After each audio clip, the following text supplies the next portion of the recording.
नमस्कार दोस्तों, मैं हूं अरुण और आप देख रहे हैं संदेश आप तक में आप सभी दर्शकों का स्वागत है। शिक्षा सेवा हो, शिक्षा व्यापार न बने, उसके लिए लगातार बिहार सरकार के तरफ से कई पहल की जा रही है। अभी आप बिहार सरकार की एक पहल भी है कि सभी प्राइवेट स्कूलों में जो है 20% बच्चे को पढ़ाना है। उसी कड़ी में लगातार सभी स्कूल पढ़ा भी रहे हैं। लेकिन अभी सबसे बड़ा ज्वलंत मुद्दा है री एडमिशन, और कई प्रकार से जो स्कूल में मनमाने ढंग से पुस्तक का जो सेवा दी जा रही है स्कूल प्रबंधन की ओर से, उसमें काफ़ी परेशानी का सामना करना पड़ रहा है। हमारे साथ प्राइवेट स्कूल एसोसिएशन के महासचिव संतोष कुमार सिंह जी हैं। इनसे हम लोग बात करने की कोशिश करते हैं कि वास्तविक तौर पे जो अभी ज्वलंत मुद्दा है, शिक्षा सेवा न होकर एक शिक्षा व्यवसाय बनता जा रहा है, जिस मध्यम वर्गीय परिवारों को काफ़ी परेशानियों का सामना करना पड़ रहा है। कहीं ना कहीं स्कूल को भी परेशानी का सामना करना पड़ रहा है। शिक्षा से जुड़े कई शिक्षक जो है यहाँ पे पहुँचे हैं, उन्हें भी जो है सैलरी के रूप में स्कूल प्रबंधन को देना पड़ता है। तो हम लोग इस तमाम बातों को लेकर जो है हम लोग सीधे तौर पे बात करते हैं, क्योंकि अभी जिलाधिकारी का सख्त आदेश है कि री एडमिशन अगर कोई निजी स्कूल लेता है तो उस पर सख्त से सख्त कार्रवाई की जाएगी। लेकिन अभी यह मार्च का महीना है, मार्च के महीने में री एडमिशन और ख़ासकर पुस्तकों का जो बेतहाशा मूल्यों को लेकर जो परेशानी बढ़ रही है, हमारे साथ संतोष जी हैं। इनसे हम लोग बात करते हैं कि सर, संदेश आप तक में आपका स्वागत है। संदेश आप तक के सभी व्यूअर्स का हम हार्दिक अभिनंदन और आभार व्यक्त करते हैं। मैं संतोष कुमार शर्मा, राष्ट्रीय महासचिव भारतीय स्वतंत्र शिक्षण संघ, आज इस ज्वलंत मुद्दे पर संदेश आप तक के सभी व्यूअर्स के साथ वार्ता के लिए यहाँ उपस्थित है। मित्रों, अभी डीएम साहब का एक आदेश आया है पटना माननीय जिलाधिकारी का कि री एडमिशन और किताबों को लेकर के हम माननीय जिलाधिकारी के इस पहल का हार्दिक स्वागत करते हैं और भारतीय स्वतंत्र शिक्षण संघ भी इस पहल का स्वागत करता है। परंतु हम सभी स्कूल एसोसिएशन की ओर से, सभी निजी विद्यालयों की ओर से हम यह कहना चाहते हैं कि री एडमिशन अर्थात फिर से नामांकन ये गलत प्रक्रिया है। परंतु निजी विद्यालयों की ढेर सारा खर्च ऐसा होता है जो उसे करना होता है। जैसे बिल्डिंग का मेंटेनेंस, उसको एक साफ़ सुथरा बिल्डिंग चाहिए, जैसे बिजली की व्यवस्थाएं, जैसे कंप्यूटर की व्यवस्थाएं, टेक्नोलॉजी की व्यवस्थाएं। स्कूल को निरंतर आगे बढ़ाने के लिए फंडिंग की आवश्यकता होती है। ये फंडिंग जो है वो कहाँ से आखिर पूरा होगा? हमारे पास दूसरा कोई भी इनकम का, आय का स्रोत नहीं है। सिर्फ एक स्रोत अभिभावक है और अभिभावक के पैसों से ही निजी विद्यालय संचालित होता है। इसीलिए कुछ लोगों को लगता है क्या कि री एडमिशन और पुस्तकों के नाम पर लूट निजी विद्यालयों के द्वारा मचाया जा रहा है। लेकिन यह कतई जो है उचित नहीं है। यह कतई यानी कि विद्यालयों पर लाई गई ये लांछना कभी भी एक सही लांछना नहीं है।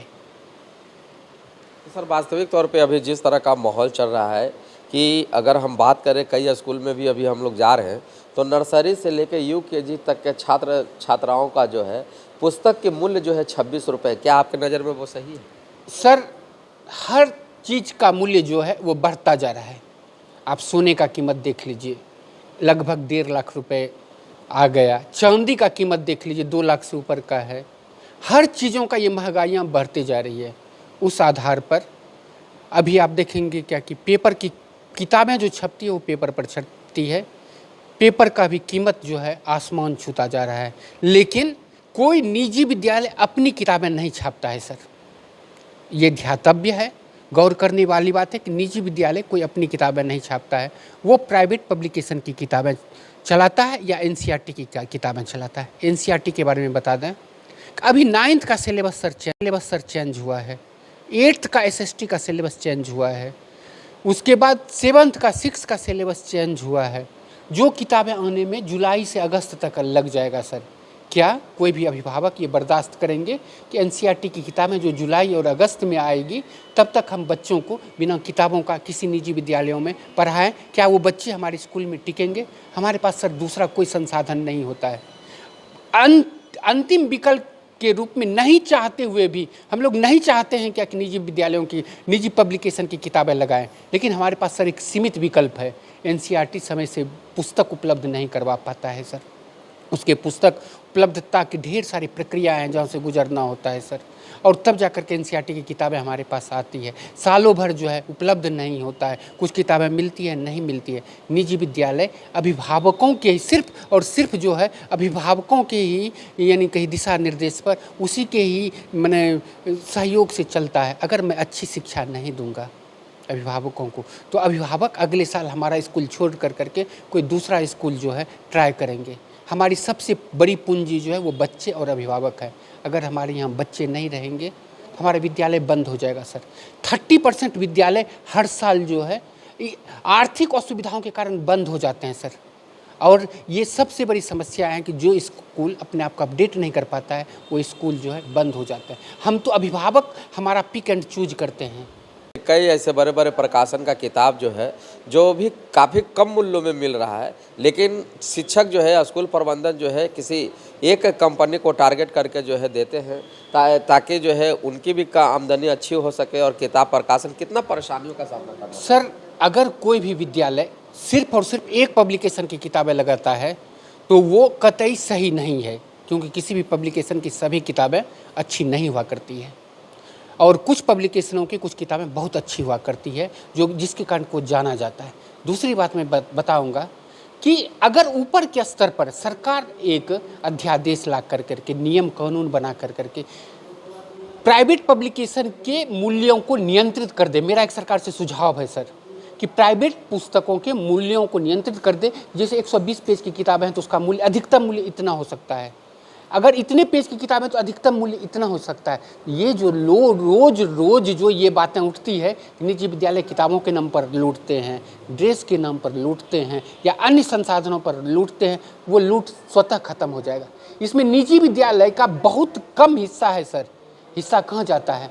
यहाँ ये नहीं कहेगा कि एक पार्ट जो जाता है एजेंसियों के पास जाता है, कुछ पार्ट्स जो है वो पब्लिकेशन के पास जाता है। आप वहीं नियंत्रित कर दीजिए मूल्यों को, तो क्या ज़रूरत पड़ेगी कि निजी विद्यालयों को कंट्रोल या नियंत्रित करने की। और हमारे ऊपर जो रोज़ कानून का डंडा चलता है, हमारे ऊपर जो रोज़ ये बातें उठती है कि स्कूल बंद कर देंगे, ताला लगा देंगे, आपका रजिस्ट्रेशन रद्द कर देंगे, हम सर इस झंझट से इस तनाव से बच जाएंगे।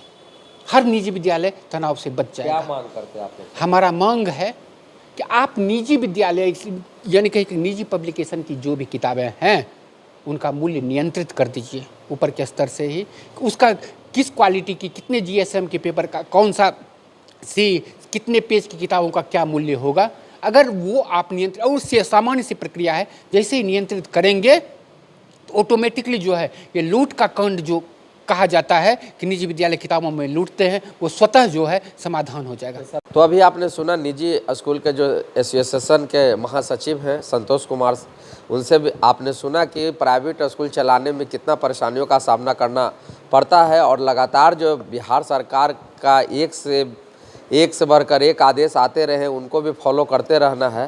तो रीएडमिशन का विरोध इन्होंने किया ज़रूर है, लेकिन वहीं दूसरी ओर जो है स्कूल का जो व्यवस्था है, स्कूल का जो समस्या है, स्कूल चलाने में जो व्यवधान पैदा होता है उसे सुचारू रूप से चलाने के लिए कहीं न कहीं परिजन से कहीं न कहीं जो है स्कूल के अभिभावक हैं उन्हीं के पैसे का एक स्रोत है जो स्कूल व्यवस्था चलता है। तो कहीं न कहीं सरकार को भी यह समझना होगा और सभी जितने भी स्कूल के एसोसिएशन है, खासकर वो निजी स्कूल के एसोसिएशन है, इस पे वरीय पदाधिकारी जो है खासकर शिक्षा विभाग गंभीरता लेते हुए उनके भी जो समस्या है उनका निराकरण करें। संदेश आप तक के लिए पटना सिटी से अरुण कुमार की खास रिपोर्ट।